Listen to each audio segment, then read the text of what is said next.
Hey guys, it is Michael the Mechanical here, and today I want to say thanks for everyone who subscribed, and I want to say thank you for keeping the channel going to some extent, even though I don't feel like I really contribute much anymore.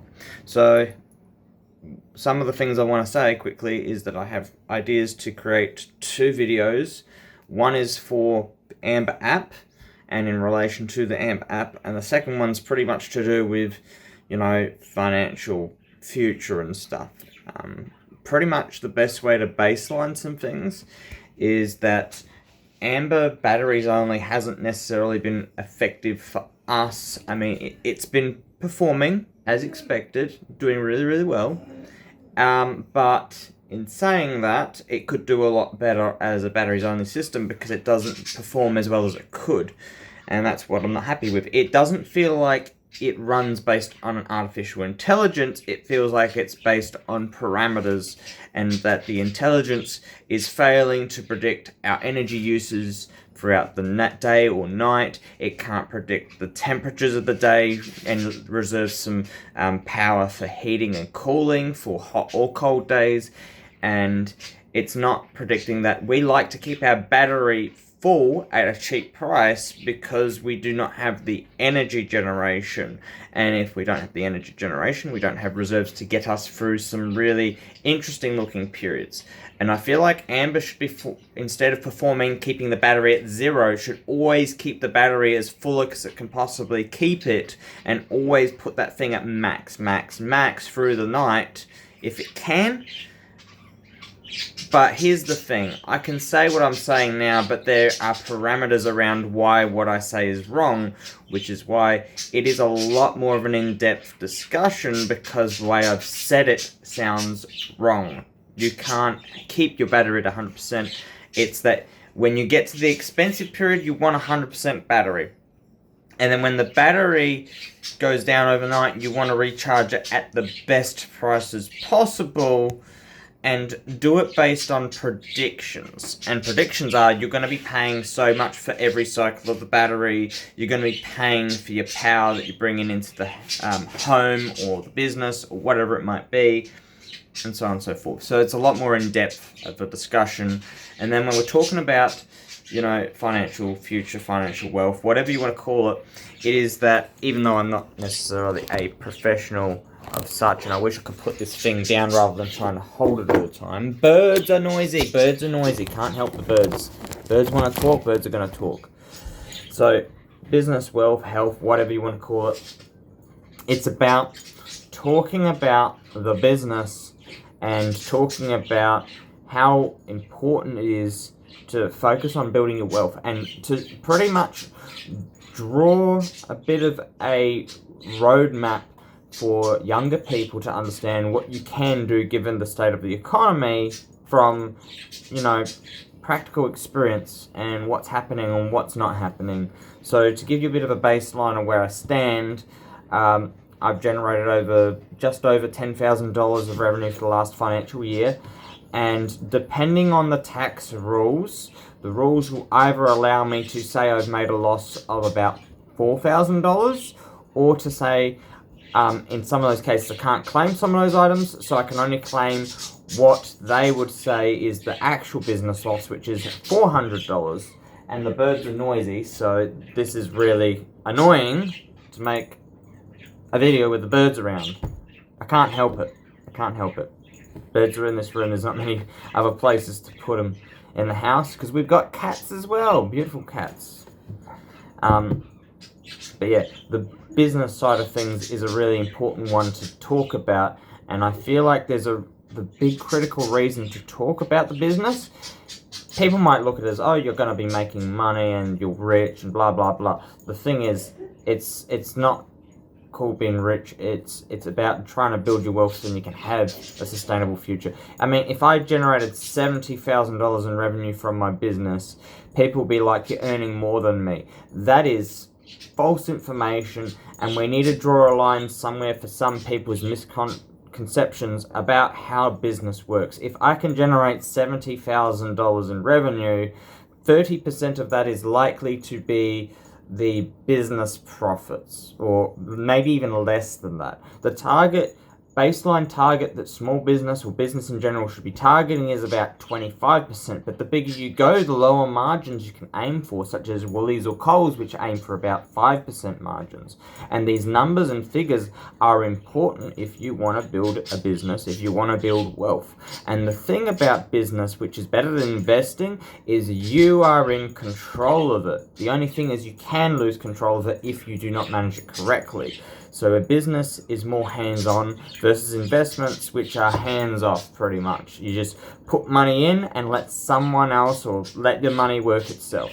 And I'll tell you, I'm much more successful in running my business than I am in investing, because I look at my investment as a potential to bring more return versus the other stuff. To explain a bit about why I've made a $4,000 potential loss, and to clarify the $400 that is potentially claimable loss, is that there has been thousands of dollars spent on materials that just sit around and do nothing. And you want to be able to try and move materials sustainably, and that's what I'm doing. And being at the $400 to $4,000 loss is an interesting figure, because between $400 and $4,000, that figure there is about $3,600. $3,600 is about the money spent on the lathe and the mill. Now, if I've made a mistake in my calculations, I absolutely apologize. I might have bought tooling, I might have paid for a repair of the lathe, and I might have bought a milling machine which needs some TLC, which isn't entirely usable in its current capacity, and needs some additional tooling to then further utilize the tool itself. In saying that, the tax rules that I've read, which I'll let the tax agent decide upon, is the indirect expenditures are not claimable. Now, indirect expenses are anything you purchase that does not directly bring income into the business. So my lathe and my milling machine that I've bought with the intent to potentially use them for a business purpose, because I can't really see a personal reason for it right now, other than hobbying and stuff. But those two tools will give me versatility in doing small jobs for people. Since I have material, if I have a lot of material, I can then open up options for other services that I can provide or potentially provide in the future. And the idea of being able to provide more is to give myself more opportunities to earn a bit more for my time and my work. And I create work for myself. That way I can then try to earn more revenue, try to earn more money, and also make it that instead of earning like a 30% margin, it's like 100%, because you don't have the expenditure, or the same expenditure in between. Yes, thank you. The birds weren't. So, yes. My business, I am trying to focus on, quality, community, and precision. Those are the three pillars that I follow, and it is really challenging to always adhere to them perfectly, because the tools make it challenging. And so even though I'm generating money in one way, I'm spending it in another to reinvest into business systems and infrastructure, and I have to bring on more expenses in order to better manage how the business runs. And I have to do it now, because it's only going to get harder and only going to get worse. So now's the time to step up and up how I admin my business and, do a better job, because it took a couple of weeks to process $10,000 worth of paperwork just to claim it for tax time. And that wasn't fun. That wasn't fun at all. In fact, it might even get re-reviewed by the tax agents, because I might have made mistakes. But I'm going to accept it for the 2024 to 2025 financial year, because I didn't have the infrastructure before, and now I have to build upon what I've got. That is because you have different types of claimables. You've got your consumables, you've got your capital equipment, you have your subscriptions for services, you have your fees and charges for various platforms, and so on and so forth. And those things all really should be in their own category, which I have not perfectly done. and some of them are even just investments that might not bring any revenue in, so I call them like indirect. So then when they look at it, they ask what's an indirect expense, and an indirect expense is me. I've invested in some equipment that I'm saying I'm claiming, but it may or may not be claimable. Now I'm letting the tax agency know I bought this, it cost me this much, it's for my business, it hasn't brought in any income, but it may in the future if I get some jobs for it. But I do have huge risks with my business operation that could effectively make it not run, which is really huge risks because of the amount of capital required to overcome those challenges, which is why even though I might be having some things on not running the way I would like them to run within my business, I have to then take what little bit of extra revenue I'm getting through some extra effort that I put into orders, and I have to try and put it into solving other problems and trying to put it away to protecting the integrity of the business, because I need to protect the business in order to give back to the community. And the only way to give back to the community is to then get into the wholesale in a much bigger way and try to not put myself in a position where I'm competing with people, but working with people. And there are businesses around that do the same thing as me. Believe it or not, I can't beat them on price. I've looked and I can't. However, in some sense, I can beat them on price because of the platform I'm on. I'm more visible, and I can outprice other players in that platform because they're way overpriced. They are so expensive. I dare not challenge those people because it's too much. I can bring something to the market that is there but at a very premium price point, and I can bring it down to what it should be, because they're not really putting in extra effort. They're just putting in the shipping costs and then trying to overcome the cost of that through the fees and charges that they incur, because there are fees and charges hidden in the background of the platform that I use, which is something like anywhere from like 10 to 13.5% plus a couple of cents fee, or 40 cents or something. I don't remember the fees and charges, but they're all in the background. Then in order to reach people, now people might not like this, but I do this for a good reason. I have ads for my items that I sell, and the reason I allow myself to have those ads is because if we don't reach people, they're not going to find the thing they're looking for. And so to know that people are looking for this thing and are wanting this thing and aren't necessarily going to get the best price, to make it more visible to you is to make it more accessible. And by making it more accessible, then we can create a connection and discuss your needs, and we can try to arrange, doing something to service you in the community and the rest of the community. I don't do my growth based on what I think I should be buying. I do it based on what the market looks like it needs. I do it based on what I've been requested, and I have my other strategies, like when I have enough surplus income or capital, I will try to invest in consolidating an order and buying in a lot of different materials and trying to keep the ones in circulation currently going in circulation, so then you can come back and order those. Now, some of them are really scared on the prices I have. Some of them are like up to $1,000 per sale, but I kid you not, as much as those intimidate even me to be putting them out there at those price points and even saying I can't sell it for any less because I'm making losses, in theory I'm making losses on some of these things. In practice, I'm not always making those losses. It's based on the formulas of how much I've been given formulas pretty much to work with by my agents, and pretty much have been told that I need to set a certain margin for it. Now, I haven't correctly done all my calculations, but I'm close enough that it is satisfactory for the results I'm getting, so I'm happy with that, because we are selling a product per se, not trying to... If I include all of the cost factors, if I include the costs of doing the administration work, the cost of my time to go and process the material, the wear and tear of equipment and depreciation and so forth, even if it costs like $1 or something, if I add that all up, I will literally have even higher price points, and I will always hit the profit margins plus surplus.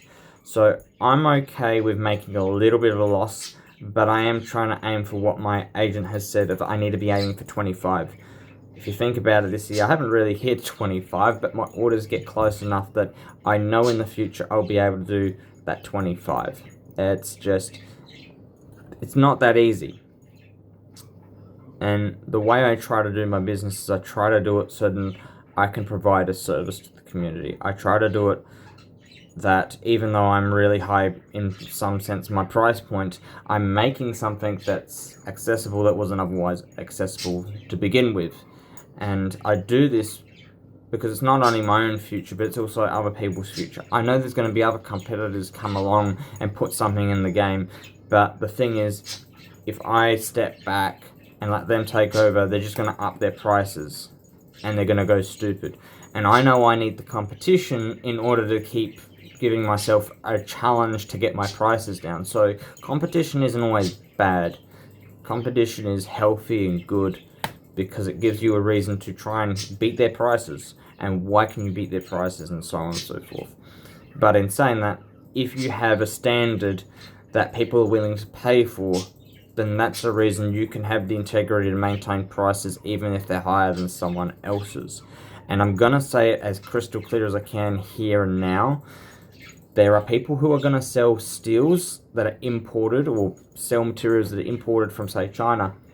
I've learnt through industry contacts that that's no good. And the reason that's no good is because if we sell a lower subpar quality product that is the same grading and everything to you, and it does not perform as well as a high standard quality product, you could be getting charged as much as we can sell that same product that is a higher quality. If you're selling a subpar product for the same price as I am, or even just below me, people are probably going to be like, you're cheaper. But they don't know that the quality difference is just so far different, even if our prices are just slightly different.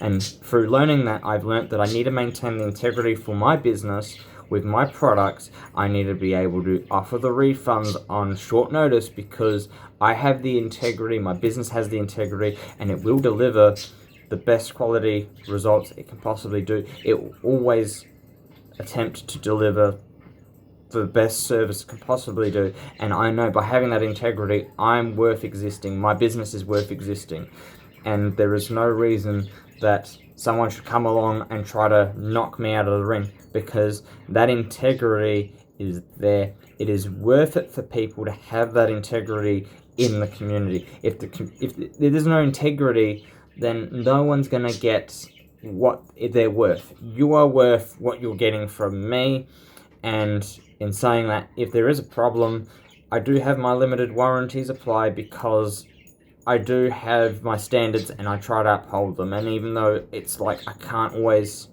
do it, I try to do the best I can to maintain the stability of my business so that I can keep serving people.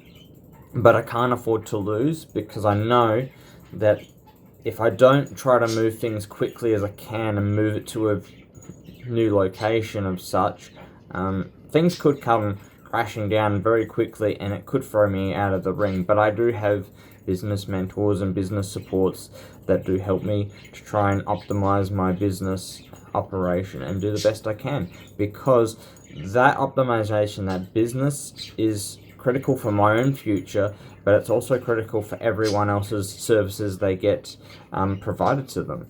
And in saying that, let's look at the idea. If I was to make, say, $100,000 revenue, let's just theorize that I made $30,000 profit.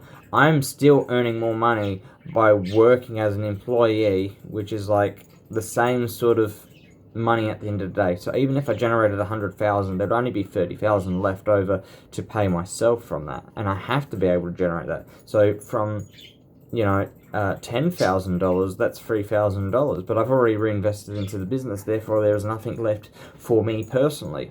And now I'm in a position where, even though I owe myself from the business, I borrowed a little bit from the business to help me pay for something that I needed to have repaired, and now I owe my business that money back until such and such a time that, hey, it's accumulated this amount, and I can say I can pay myself out of that, and then say I've paid myself, create a log, and say, well, this is what I owed myself, and this is what I now owe myself, and try to create a thing where I know what value I've extracted from a business. I haven't actually extracted anything permanently, just temporarily, while also always pushing something back into the business. I've been pushing $85 a week into my business to keep up against any ongoing costs, because there are periods which are dry and then you earn nothing. $100,000 needs to be always consistent per year to be able to have that $30,000.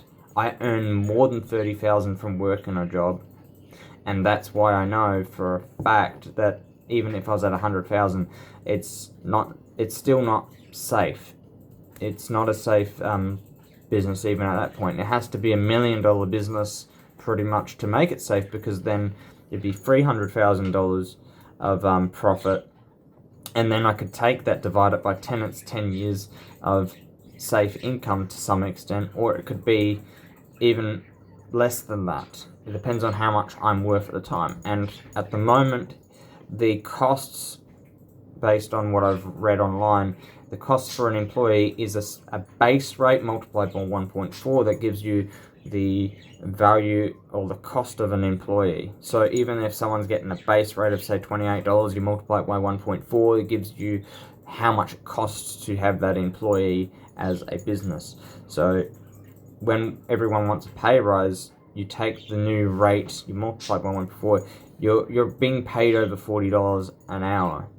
And mine is only just shy of that based on what I would pay myself.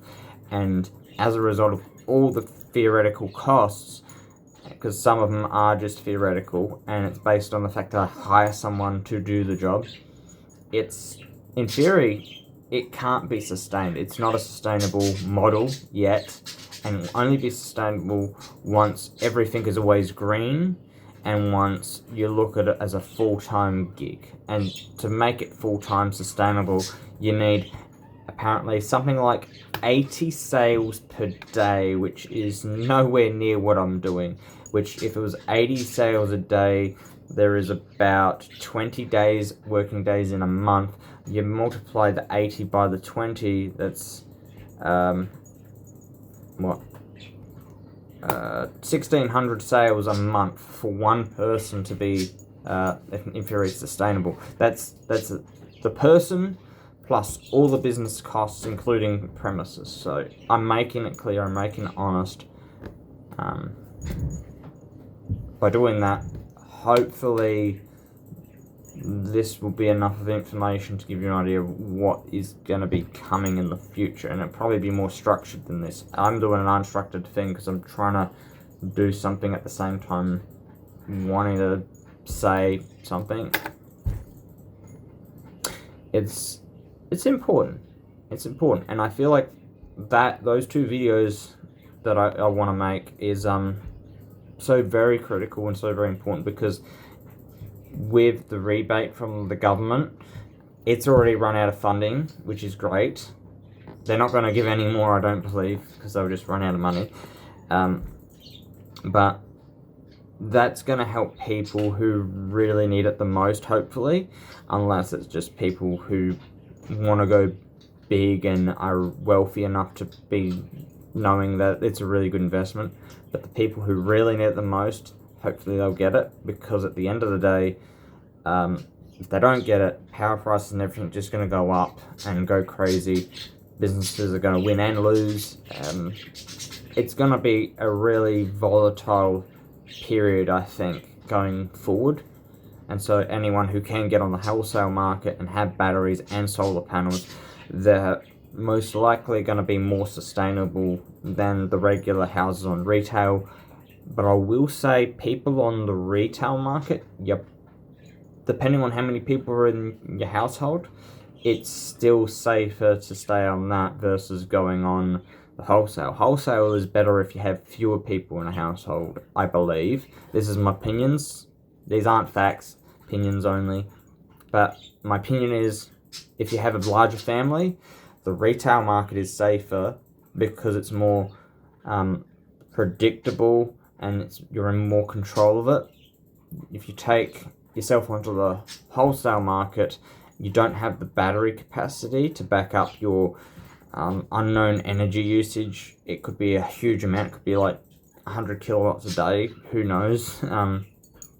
But your risks there are that you end up running out of power during an expensive period, and then you end up paying the price. You pay for the system, and then you're going to be paying extra price on the power, which, because of volatility, it can be even more risky. Your risks are minimized the smaller your household is. So I have my concerns about it, but it's going to come down to having that debate and also troubleshooting yes or no, who's it best for and whatnot.